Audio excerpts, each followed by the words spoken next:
కూర్చున్న వాళ్ళంతా తెలంగాణ వాళ్ళేనా? ఒకసారి చేయెత్తుతారు అందరూ. జై తెలంగాణ, జై తెలంగాణ, జై కేసీఆర్, జై బీఆర్ఎస్. అందరికీ నమస్కారం. ముందుగా ఇక్కడ హాజరైనటువంటి మన ఆడబిడ్డలందరికీ కూడా మహిళా దినోత్సవం సందర్భంగా శుభాకాంక్షలు తెలియజేసుకున్నాం. Very very very happy women's day to all of you. జై తెలంగాణ, జై తెలంగాణ. అందరికీ తెలిసిన విషయమే మహిళా దినోత్సవం. కొంచెం సైలెంట్ ఉందాం రా, కూర్చోండి. ఎక్కడో అక్కడ కూర్చోండి, మంచి కూర్చోండి. రెండు ముచ్చట్లు చెప్పుకుందాం. తమ్ముడు జరుగు, డిస్టర్బ్ చేయ. కూర్చోన్న కూర్చో. ఇవాళ మహిళా దినోత్సవం సందర్భంగా మనం ఒక రెండు విషయాలు మాట్లాడుకుందామా వద్దా? మరి సైలెంట్ ఉంటారా లేదా? ఉమ్మక్క జాగ్రత్త, పక్క తీసుకోరా ఉమ్మక్కని. ఇక్కడ తీసుకో ఉమ్మక్క, ఇక్కడ రండి. కూర్చోండి రా, మిగతా వాళ్ళు స్టేజ్ మీద అట్లా కూర్చోండి. చైర్స్ ఉంటే కూర్చోండి. సుశీలమ్మ సెటిల్ అవ్వండి. ఎక్కడ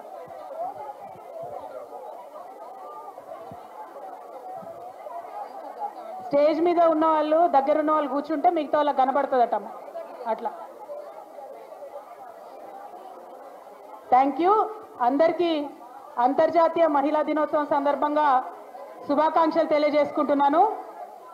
ఇవాళ మళ్ళీ ఒకసారి మనందరం కూడా, పర్లేదు చైర్స్ ఉంటే కూర్చోండి, లేకపోతే వెనక్కి నిలబడండి అంతే. అందరు కనపడేటట్టు నిలబడు. అక్క అల్లరి చేయకిట్రా, నిలబడి వెనక్కిరా, మంచిగా స్టేజ్ దగ్గర రా, స్టేజ్ దగ్గర రా. అంతే, వాళ్ళకి కనబడతలే. ఇటు అటు తిరిగి నిలబడక్క. బస్ నిలబడు, మంచి ఇటు దగ్గర స్టేజ్ దగ్గర. ఈరోజు మహిళలందరినీ కూడా నేను కోరేది ఒకటే, అందరం కూడా ఒక్కసారి స్మైల్ చేసి మళ్ళీ హ్యాపీ ఉమెన్స్ డే చెప్పుకుందామా? Wish you very happy women's day. Happy women's day. అమ్మయ్య, ఇప్పుడు మనది మనం చెప్పుకున్నాం కాబట్టి ఇక్కడ ఉన్న అన్నతమ్ములకు, టీవీల ద్వారా చూస్తున్నటువంటి లక్షలాది మంది అన్నతమ్ములకు కూడా విజ్ఞప్తి ఏంటంటే, ఇవాళ అంతర్జాతీయ మహిళా దినోత్సవం. ఈరోజు మీరు ఖచ్చితంగా మమ్మల్ని గుర్తు చేసుకుంటారు, కానీ ఇదే విధంగా ఇదే రీతిగా సంవత్సరం అంతా కూడా మా ఆడబిడ్డల్ని గుర్తుపెట్టుకోవాలని మా అన్నదమ్ములకు, మా అందరికీ కూడా విజ్ఞప్తి చేస్తూ ఉన్నాను. ఎందుకోసం అంటే మనందరికీ తెలుసు, ఆడపిల్ల పొద్దున్న లేస్తే సాయంత్రం వరకు తన గురించి ఆలోచించకుండా పిల్లలు ఎట్లా, భర్త ఎట్లా, ఇల్లు ఎట్లా అన్నటువంటి విషయాలే ఆలోచిస్తుంది. ఒక్క 2 రూపాయలు ఆడబిడ్డ సంపాదించుకుంటుందంటే ఏం ఆలోచన చేస్తుంది? నా కొడుకునే స్కూల్లో వేయాలి, నా బిడ్డనే స్కూల్లో వేయాలి, ఏం వీళ్ళకు నెక్స్ట్ చదువు ఎట్లా చెప్పాలి, మంచి ఉద్యోగం ఎట్లా రావాలి అనేటటువంటి ఆలోచన ఉంటుంది.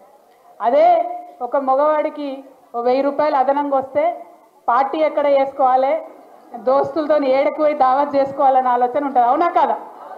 అంటే ఆడబిడ్డలకు ఎప్పుడైనా కూడా ఇంట్రెస్ట్ పిల్లలు, ఇల్లు, భర్త, సమాజము వీటి మీద ఎక్కువ ఉంటుంది. అది మనందరికీ తెలిసిన విషయం. అందుకోసమే ఎన్ని ప్రభుత్వాలు ఎన్ని రకాలుగా ప్రయత్నాలు చేసినా, మహిళా నాయకులుగా ఇంతమందిని మనందరం ప్రయత్నం చేసినా, దేనికోసం ప్రయత్నం చేస్తాం? ప్రతి ఆడబిడ్డకు ఒక 2 రూపాయలు అదనంగా ఇన్కమ్ రావాలని ప్రయత్నం చేస్తాం. ఎందుకంటే వచ్చే 2 రూపాయల ఇన్కమ్ ఆడబిడ్డలు ఆ ఇంటి కోసం వాడతారు, ఆ సొసైటీ కోసం వాడతారు, తద్వారా ఆ సొసైటీ బాగుపడుతుంది అనే ఉద్దేశంతోనే ఆలోచన చేస్తాం. అయితే దాంతోనే సరిపోదు. మనం ఏం కోరుకుంటున్నాం? ఇవాళ మహిళలందరం కూడా ఇది ఇవాళ అంతర్జాతీయ మహిళా దినోత్సవం చేసుకుంటున్నాం. ఎందుకంటే ఒకసారి మన ముందున్నటువంటి ఆడబిడ్డలు వాళ్ళు చేసినటువంటి త్యాగాలు అవి కూడా గుర్తు తెచ్చుకోవాలి. అంతర్జాతీయ మహిళా దినోత్సవం అనేది వచ్చిందంటేనే ఎందుకు వచ్చింది? ఒకటే కంపెనీలా ఒక మగాయన పనిచేస్తుంటారు, ఒక లేడీ పనిచేస్తుంటారు, కానీ ఇద్దరికి సమాన జీతం ఇయ్యరు, ఇద్దరికి సమానంగా పని గంటలు ఉండవు. దానికోసం లొల్లి బయలుదేరింది ఎక్కడ? అమెరికాలో చాలా ఏండ్ల కిందట. ఆ లొల్లి బయలుదేరి ఇద్దరికి సమాన వేతనం ఇవ్వాలనేటటువంటి గొడవ దగ్గర నుండి అన్నిట్లో మరి మహిళలకు సమానత్వం రావాలనేటటువంటి ఒక చైతన్యం మనందరికి కూడా వచ్చింది. అది డబ్బు విషయం కావచ్చు, గౌరవ విషయం కావచ్చు, కుటుంబంలో ఒక చిన్న నిర్ణయం తీసుకోవాలనుకోండి. ఫర్ ఎగ్జాంపుల్, చాలామంది ఆడబిడ్డలు నాకు తెలుసు, చాలామంది ఆడబిడ్డలు బాధపడుతూ ఉంటారు. దేనికోసం? ఒకవేళ నా కడుపున ఒక కాయ కాస్తే ఆ బిడ్డకు ఏం పేరు పెట్టుకోవాలనేటటువంటి అధికారం చాలా ఇండ్లలో ఆడవాళ్ళకు ఉండదు. ఎవరు పెడతారు? భర్త పెడతాడు, లేకపోతే అత్తమామ పెడతారు, లేకపోతే ఇంకొకరు పెడతారు. అంటే శరీరం నాది, బిడ్డ నాది, నిర్ణయం మాత్రం నాది కాదు అనేటటువంటి బాధ చాలా మంది ఆడబిడ్డలకు కూడా ఉంటుంది. దీని మీద ఇక్కడనే కాదు, మన భారతదేశంలో, మన తెలంగాణలో అనుకోవద్దు మీరు, ప్రపంచవ్యాప్తంగా కూడా ఇదే పరిస్థితి. ప్రపంచవ్యాప్తంగా మన భారతదేశం కన్నా ఒక 100 ఏండ్లు ముంగటికి అమెరికా ఉంటుందని అనుకుంటాం మనం. అమెరికాలో కూడా అదే పరిస్థితి. శరీరం నాది, బిడ్డ నాది, పేరు పెట్టే అధికారం మాత్రం నాది కాదు. ఈ చర్చ అంతటా జరుగుతున్నది, ఇక్కడనే కాదు. అదేవిధంగా హక్కుల కోసం నా బిడ్డను ఏ స్కూల్లో వేయాలి నిర్ణయం నాకు ఉండదు, నా బిడ్డను ఎవరికి ఇచ్చి పెళ్లి చేయాలి నిర్ణయం నాది ఉండదు. ఇట్లా అనేక రకాలుగా నిర్ణయాలలో మహిళలు వెనకబడి ఉన్నారు. సో సమాన హక్కు కావాలంటే సమాన వేతనమే కాదు, సమాన గౌరవం, సమాన నిర్ణయాధికారం ఉన్నప్పుడే సంపూర్ణంగా మహిళా సాధికారిత సాధించినట్టు అనేటటువంటి విషయాన్ని మనందరం ఆలోచన చేయాలి.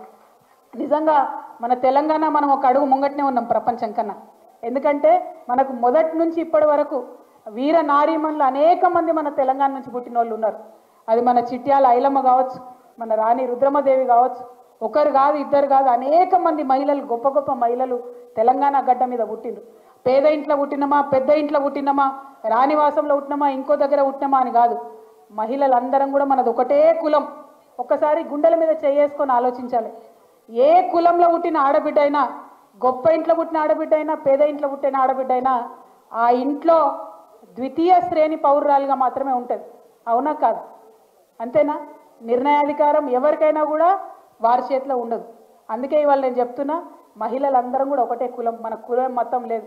మహిళల ఐక్యత సాధించాలనేటటువంటి మాట అందుకోసమే మాట్లాడుతాను. మహిళలందరం ఒకటే దగ్గర ఉండి గట్టిగా వచ్చి కొట్లాడితేనే సాధ్యమవుతుంది.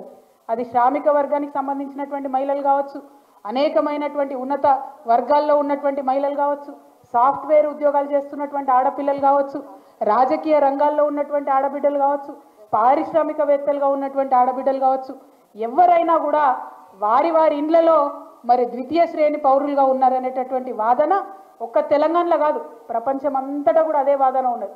ఆ వాదన ఎప్పుడైతే విడిపోతుందో, ఎప్పుడైతే నిర్ణయాధికారం ఆడబిడ్డది అవుతుందో, అప్పుడే ప్రపంచం ముందుకెళ్లే ఆస్కారం ఉంటుంది.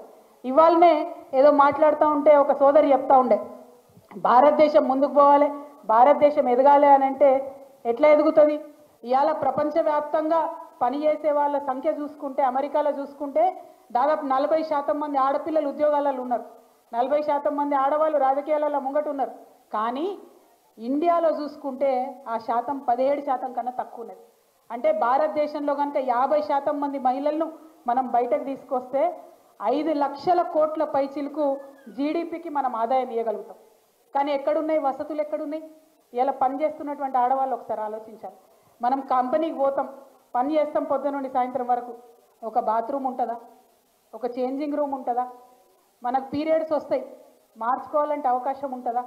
ఇలా పార్టీలలో తిరుగుతాం, రాజకీయాలలో తిరుగుతాం, ఏ ఒక్క నాయకుడన్నా మనల్ని అడుగుతాడా మీరు ఎట్లున్నారు, ఎక్కడ పోతున్నారు, తింటున్నారా, ఉంటున్నారా అని? అడగరు. అంటే ఈ సోయి ఎప్పుడైతే వస్తుందో అప్పుడే మనం ఎదుగుతాం.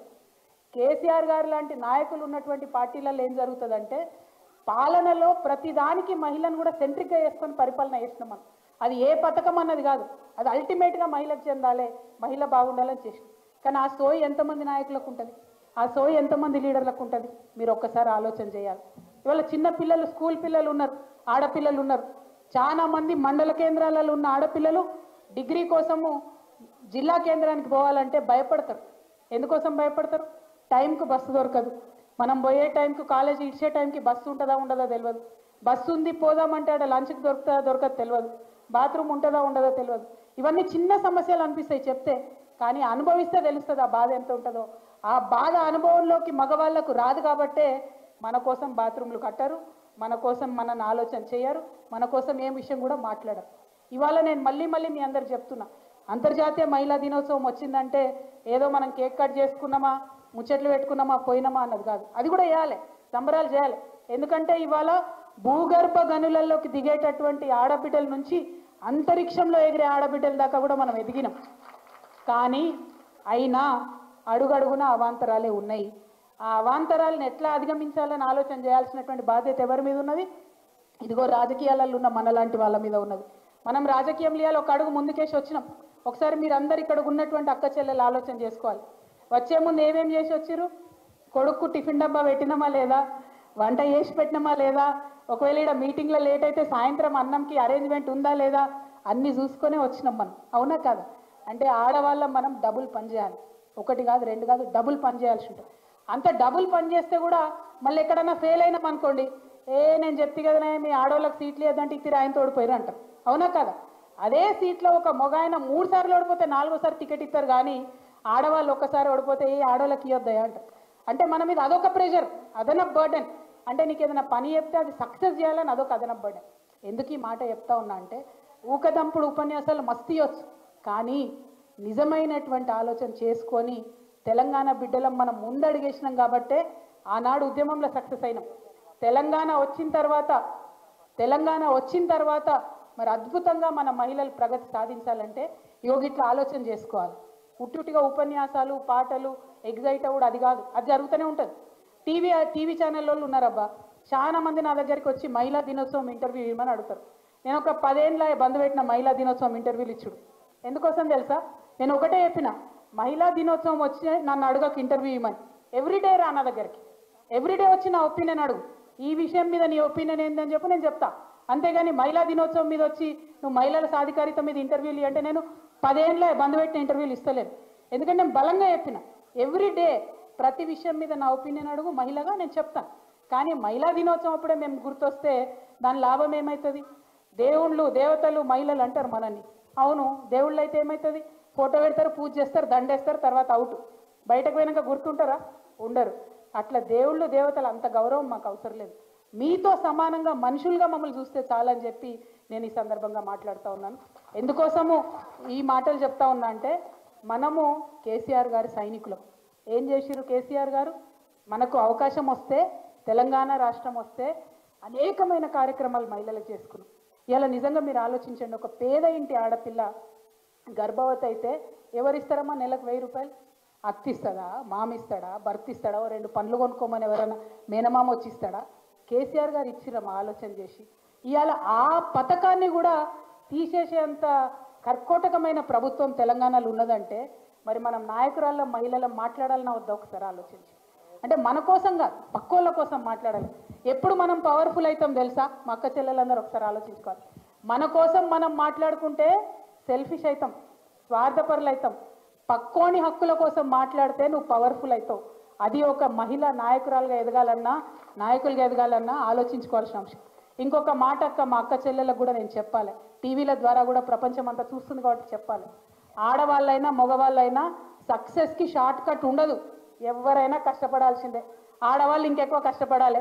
ఇగో ఇక్కడున్న మా అక్కలందరికీ తెలుసు, ఎమ్మెల్యేలుగా గెలిచిన వాళ్ళు ఉన్నారు, జెడ్పీ చైర్మన్లుగా చేసిన వాళ్ళు ఉన్నారు, మినిస్టర్లుగా చేసిన అక్కలు ఉన్నారు, ఎంపీలుగా చేసిన వాళ్ళు ఉన్నారు. మా అందరికీ కూడా తెలుసు ఎన్ని కష్టాలు ఉంటాయో. అయినా సరే కష్టపడదాం. ఎందుకంటే లక్షలాది మందిలో ఒక్కరిగా నిలవాలంటే ఎవరైనా కష్టపడాలి. నాకు ఆదర్శం ఇద్దరబ్బా ప్రపంచంలో. ఒకటి మార్గరెట్ థాచర్, ఆమె బ్రిటన్కి ప్రధానమంత్రి ఉండే. ఇంకొకటి కేసీఆర్ గారు. ఆ బ్రిటన్ ప్రధానమంత్రి ఉన్నామే ఒక మాట చెప్తుంది. ఏమంటుంది తెలుసా? ఏదైనా ముచ్చట పెట్టేది ఉంటేనట పని మొగోళ్ళకి అప్పచెప్పాలన్నట. మీద మాట్లాడతారు, కానీ ఆ పని జరగాలంటే మాత్రం ఆడవాళ్ళకే చెప్పాలన్నట. ఎందుకంటే ఎంటబడి చేయించుకొని వస్తారు. ఆమె చాలా బలంగా పనిచేసిన నాయకురాలు. చాలా పెద్ద ఎత్తున ఆమెను వ్యతిరేకించినా కూడా గొప్పగా ప్రధానమంత్రిగా ఆమె బ్రిటన్ని ముందుకు తీసుకెళ్ళినటువంటి నాయకురాలు. ఒక చిన్న ఎగ్జాంపుల్ చెప్తాం మా ఆడబిడ్డలకు అర్థం కావడానికి. అయితే ఆ మార్గరెట్ థాచర్ అనేట ఆమెకి పాపం గొంతు సన్నగా వస్తుంది అన్నట్టు, కీచు గొంతులాగా వస్తుంది. ఆమె గొంతు కీచు గొంతులాగా ఉందని చెప్పి ఆమెకు రాజకీయంగా అవకాశాలు ఇవ్వకపోతే ఆమె కష్టపడి ఆమె గొంతు మీద వర్క్ చేసి బలమైన గొంతుగా బలమైన విషయం వినిపించాలని ఆ స్థాయి నుంచి పనిచేసి పైకి వచ్చిన నాయకురాలు. అంటే మనలో లోపాలు ఉంటాయి, మనలో ఖచ్చితంగా ప్రతి మనిషి అనక లోపాలు లేకుండా ఎందుకుంటాం. ఎంత పెద్ద నాయకుడైనా కడుపు తల్లిలకెళ్ళి నాయకుడుగా పుట్టాడుగా. కేసీఆర్ సార్ పుట్టినప్పుడు పసిబిడ్డగానే పుట్టిండు, కానీ ఇవాళ ఆయన ప్రతి ఒక్కరి గుండెలలో ఉన్నాడంటే ఆయన పడ్డ కష్టం. సక్సెస్కి షార్ట్ కట్ లేదు. సక్సెస్ కావాలంటే ఆడవాళ్ళైనా మగవాళ్ళైనా పనిచేయాల్సిందే. ఇవాళకి కూడా మా నాన్న, నేను చూస్తా కదా కేసీఆర్ గారు, కొత్త టెక్నాలజీ వచ్చిందంటే ఆయన చూసి నేర్చుకుంటాడు. కొత్త విషయం వచ్చిందంటే చదువుకుంటాడు తను. మనం అది చేయలేదనుకోండి, నిత్యం అధ్యయనం చేయలేదనుకోండి, ఫెయిల్ అయిపోతాం. సో నేను మహిళను కాబట్టి నాకేదో ప్రత్యేకత ఉండాలంటే ఉండదు, అందరం కూడా కష్టపడాల్సిందే. కాకపోతే ఇక్కడ ఒక విషయం చెప్తాను నేను. మా నాన్న ఇవాళ ఇంత పెద్ద నాయకుడు ఏంటంటే అందులో 2 మహిళల పాత్ర ఉన్నది. ఒకటి మా నాన్న వాళ్ళ అమ్మది, ఇంకొకటి మా అమ్మది. మా అమ్మ ఓపికగా అండగా నాన్నతో నిలబడ్డది కాబట్టి తెలంగాణ ఉద్యమంలో ఆయన కుటుంబం విడిచిపెట్టి పోయినా కూడా ఆమె ఇంటిని చూసుకున్నది కాబట్టి ఇవాళ వారంత పెద్ద నాయకులే. సో మన పాత్ర తెర వెనుక ఉన్నా తెర ముంగటున్నా తక్కువేం ఉండదు. కాబట్టి మనం ధైర్యం కోల్పోవాల్సిన అవసరం లేదు. ఇక్కడ మాత్రం ఇంకొక విషయం దయచేసి నేను మీ అందరికి చెప్పదలుచుకున్నా, మీరు కూడా ఆలోచించాలి. ఎందుకంటే మీరు ఇక్కడ వచ్చిన వాళ్ళందరూ కూడా పవర్ఫుల్ నాయకులు, మీరందరూ మళ్ళీ బయటకు పోయి 1000 మందికి చెప్తారు కాబట్టి ఖచ్చితంగా ఈ మాట చెప్పాలి. నేను ఉట్టిగా చెప్తలే, పంజాల కింద పోయి. ఎందుకు తెలుసా, కేరళ ప్రభుత్వం ఒక పని చేసింది. టెక్స్ట్ బుక్స్లలో బొమ్మలు ఉంటాయి, చిన్నపిల్లలకు నేర్పించే బొమ్మలు. మామూలుగా బొమ్మలు ఎట్లుంటాయి, ఒక ఇంటి బొమ్మ తీస్తే అమ్మ వంటింట్లో వంట చేసుకుంటుంటుంది, నాన్న కూర్చొని రాసుకుంటుంటాడు. మగపిల్లగాడేమో ఏరోప్లేన్లతో ఆడుకుంటుంటాడు, ఆడపిల్లనేమో బొమ్మరిళ్లతో ఆడుకుంటుంటాడు. అంటే అర్థమైంది, ఆడపిల్లలు బొమ్మలతో ఆడుకోవాలి, మగపిల్లగాళ్ళు ఏరోప్లేన్లో కూడా ఆలోచన చేయొచ్చు, నాన్ననేమో మీద కూసుకొని రాస్తాడు, అమ్మ వంట చేస్తుందని అర్థం. చెప్పకనే ఒక మగపిల్లగాడికైనా ఆడపిల్లకైనా మనం అది చెప్తున్నాం. కేరళ ప్రభుత్వం దీని మీద ఆలోచన చేసి అధ్యయనం చేసి ఏం చేసిందంటే, ఇవాళ కేరళ టెక్స్ట్ బుక్లలో మీరు చూసుకుంటే ఆడబిడ్డలు రాసుకునేది ఉంటుంది, నాన్న వంట పనిలో సహాయం చేస్తున్నది ఉంటుంది, ఆడపిల్లలు ఆడుకునేది ఉంటుంది, స్పోర్ట్స్ ఉంటుంది, మగపిల్లగాళ్ళు ఇంకో పని చేస్తుంది. అంటే అందరూ కూడా ఎవరైనా ఆడ మగ తేడా లేకుండా పనిని పంచుకోవాలి, కుటుంబ భారాన్ని పంచుకోవాలి, ఆకాశమే హద్దుగా మనకు అవకాశాలు దొరుకుతాయి, దానికోసం ఆలోచన చేయాలని ఒక మెసేజ్, ఒక బొమ్మలు ఉంటుంది. అటువంటి ప్రయత్నం మన తెలంగాణలో జరగాలి. అటువంటి ఆలోచన మన తెలంగాణ ప్రభుత్వం చేసే విధంగా ఇగో ఇక్కడ ఉన్న మహిళా నాయకులు మనం అందరం కూడా ప్రయత్నం చేయాలి. ఆ చిన్న చిన్న విషయాలు. ఇంకొక మాట ఏంది, మనకు లేడీస్ కూడా లేడీస్నే మాట్లాడుకుంటాం మనం 10 సార్లు. ఏమంటాం, ఎవరైనా మగపిల్లాడు ఏడుస్తున్నాడు అనుకో, ఏ ఊకి ఆడపిల్లలకి ఏడవకరా అంటాం. అంటమానమా? మనం బంద్ పెట్టుకోవాలి అటువంటి మాటలు. నిజంగా చెప్తున్నాను, తక్కువ చేసుకోవద్దు మనల్ని మనం, ఎట్టి పరిస్థితుల్లో మనల్ని మనం ఇన్సల్ట్ చేసుకోవద్దు. ఇంకొక మాట మనకు గుర్తొస్తుంది, నేను చిన్నప్పుడు 5వ 6వ తరగతిలో మా స్టాన్లీ స్కూల్ నడిచిపోయి వస్తుంటే ఆడ ఒక థియేటర్ ఉంటుంది. ఆ థియేటర్లు అన్నీ పిచ్చి సినిమాలు ఆడుతుంటాయి. అయితే అక్కడ ఒక అశ్లీలంగా ఉన్నటువంటి పోస్టర్ ఉంటే నేను చూసిన 5వ 6వ తరగతిలో చాలా మంది ఆడవాళ్ళు వచ్చి ఆ పోస్టర్ వీక్ అక్కడ తగలబెట్టారు. నాకు అర్థం కాలే వీళ్ళు ఏం చేస్తున్నారు. కానీ ఆ తర్వాత ఇప్పటి వరకు కూడా నేను ఈ 10 సంవత్సరాలలో నేను రాజకీయంగా ఇంత యాక్టివ్గా తిరుగుతున్నా, ఎక్కడ కూడా ఒక మహిళా మండలి పోయి ఒక పోస్టర్ తగలబెట్టింది నాకు కనబడలే. ఇవాళ మన ఇండ్లకు నెట్ఫ్లిక్స్, జీటీవీ, వీటీవీ 100 టీవీలల్లో అశ్లీసం అంతా మన ఇంట్లోకే వచ్చింది, మన సోఫా కాడికే వచ్చింది. ఒక్కళ్ళమన్నా మాట్లాడుతున్నామా అక్క? ఒక్కళ్ళమన్నా వాయిస్ రేజ్ చేస్తున్నామా? అంటే మన పురాణాలు ఏం చూస్తున్నారు, మనం ఏం చూస్తున్నాం ఆలోచిస్తలేం. నేను మీతో రిక్వెస్ట్ చేసేది ఒకటే, మహిళా సాధికారిత అంటే టీవీలకు మహిళ ఏ విధంగా కనబడుతుందో ఆ ముద్ర ఇక్కడ పడుతుంది మగపిల్లలకు. మహిళల మీద క్రైమ్ ఎక్కువైతుందంటే టీవీలలో చూపించే బొమ్మల్ని చూసి మహిళ అంటే ఇట్లా బొమ్మలాగా ఉండాలనుకుంటారు. అట్లా కాదు, అమ్మలాగా ఉండాలని నేర్పించే కల్చరు మనం మొదలు పెట్టాలి. దానికోసం మహిళా నాయకత్వం మనమంతా కూడా తప్పకుండా కృషి చేయాలి. ఇంకోటి ఏముంటుంది, ఇక మనని విడగొట్టాలి ఆడోళ్ళను. అంటే ఏంది, అత్త మీద కోడలు స్కీమ్ వేయాలి, కోడల మీద అత్త స్కీమ్ వేయాలి. ఇవే సీరియల్ ఉంటాయి, కర్మగాలి మనం అవే సీరియల్ చూస్తుంటాం. అంతేనా కదా? సూపర్ హిట్ సీరియల్ అంటే ఏంటంటే అత్త ప్లాన్ చేస్తుంటుంది కోడల్ని ఎట్లా చంపాలో, కోడలు ప్లాన్ చేస్తుంటుంది అత్త. ఎందుకు ఇవి? వాటి మీద మనం ఎందుకు మాట్లాడతలేం? మనం అంత చెడ్డవాళ్ళమ్మా? అత్త వేరు అమ్మ వేరు అవుతుందని? అత్త లేకపోతే మా ఆయన ఎక్కడికి వెళ్ళి వచ్చిండు? ఎగ్జాంపుల్ చెప్తున్నా. మనం అది ఆలోచన చేసుకోవాలి కదా. మనం ఎందుకు మనల్ని మనం తక్కువ చేసి చూపించుకోవాలి? మనల్ని తక్కువ చేసి చూపించేటటువంటి వాటిని మనం ఎందుకు ఎంకరేజ్ చేయాలి? దయచేసి అది ఆలోచన చేయవలసిందిగా మిమ్మల్ని నేను కోరుతున్నాను. మరి వీటన్నిటితో పాటు మనము ఇవాళ ప్రభుత్వం నడుస్తున్న తెలంగాణలో వాళ్ళు మహిళలకు కొన్ని మాటలు ఇచ్చిండ్రు. మరి ఆ మాటలు ఇంప్లిమెంట్ చేయాలని కూడా ఖచ్చితంగా అడగాల్సినటువంటి అవసరం ఉన్నది.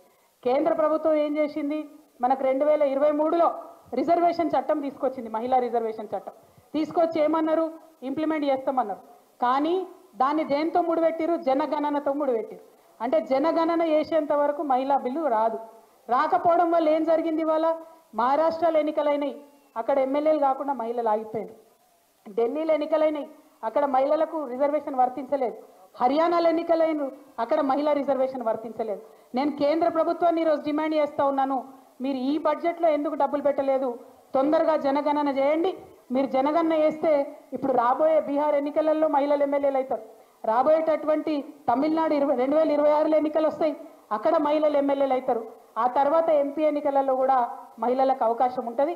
కాబట్టి ఖచ్చితంగా తొందరగా కేంద్ర ప్రభుత్వం సెన్సెస్ చేయాలి, జనాభా లెక్కలు పెట్టాలని చెప్పి నేను బీఆర్ఎస్ పార్టీ తరఫున డిమాండ్ చేస్తూ ఉన్నాను.